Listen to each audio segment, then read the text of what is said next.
What's going on, Bears fans? I appreciate you tuning in for another video this week on the island. Today we're going to be talking about how the 49ers moving up from the 12th overall pick to the 3 overall pick impacts the Bears draft strategy. And to say it plain and simple, at this point it looks like all 4 of the first picks could be quarterbacks.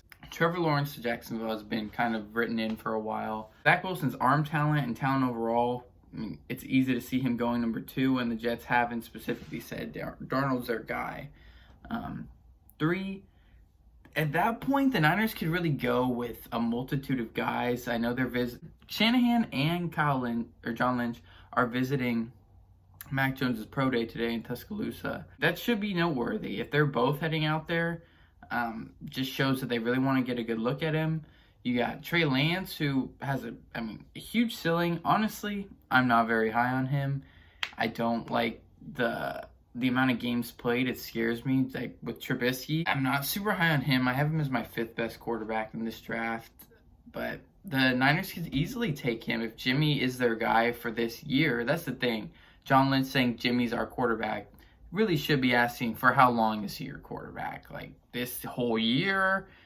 Halfway through the year? Like that should be the real question, because Jimmy still has like 2 years on his contract. So they could easily take Lance and want to develop him, or I mean, if they really like Fields, I don't really have any reason to believe he's their number 1 quarterback on their board, but I mean, could be completely possible. He's mobile, he's tough, he has a pretty good arm.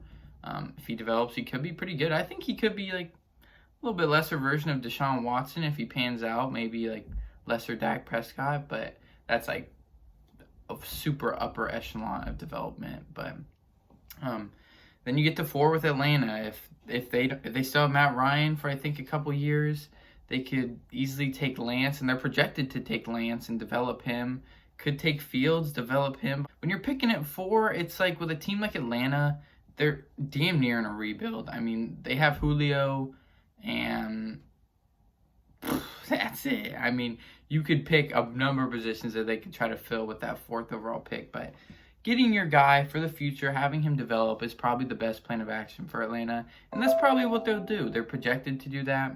Once you get past 4, your only real first-round quarterback you have left is Justin Fields, and even at that point, you have Carolina, New England, Washington, who could all be trying to move in front of whoever else, either one of those teams trying to get in front of each other, including the Bears. And they all have better draft capital than us. They all have higher picks than us.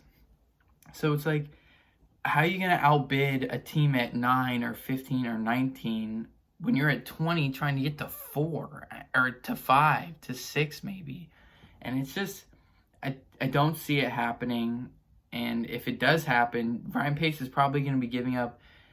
Just pause for a second. If Kyle Shanahan gave up 3 first-round picks and a 3rd to get from 12 to 3, what the hell do you think it would take to get to 20 to 4? Pace would probably have to give up close to 4, 5 first-round picks maybe. Probably 4 with a couple seconds or something. But it would not be cheap, and I don't want them to do it for a guy like Justin Fields, who I don't think we can develop to begin with. And I doubt Justin Fields is their number 1 quarterback on their board. So he could be with how, they know Trevor Lawrence and Wilson will probably be gone. But I don't trust Ryan Pace to do that, and I don't want him to do that. So what we should do, I think we should stay put, draft best player available, specifically tackle or some sort of O-line. If there's a playmaker or wide receiver, I wouldn't necessarily be opposed.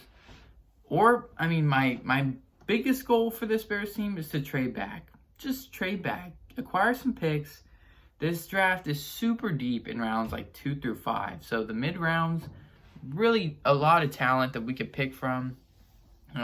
Ranging from like corners. The tackle class is super deep. The guard class is super deep. There's D tackles in the later rounds, some corners who are lengthy and long. I like Benjamin St-Juste from Minnesota. He's a long corner, looked really good in the Senior Bowl. Really liked what he brought. that should be our goal, trying to fill in more best player available roles, because we have a lot of holes on this team. I mean, we have some like good talent up top, but once you get past that talent, it gets really shallow for a lot of position groups, not all. But with that, I think we should just trade back or draft best player available. Probably won't get a quarterback this year, and that's not the worst thing. I mean, even if we draft someone in the later rounds like a Trask or a Mon, Pace didn't invest a first round pick, and he can easily be cut within a few years. And just realize it's not necessarily a bad thing that we don't get a quarterback this year. And with that, I hope you guys have enjoyed this video. Hope you appreciate my analysis, my content. Leave a like and subscribe if you want to hear more of my content, and I'll be posting my Instagram handle below and at the end of this video. I post, daily updates on there. Try to post whenever something happens as quickly as possible. So give that a follow. And with that, I hope you all have a good rest of your day. Thank you for tuning in, and doses.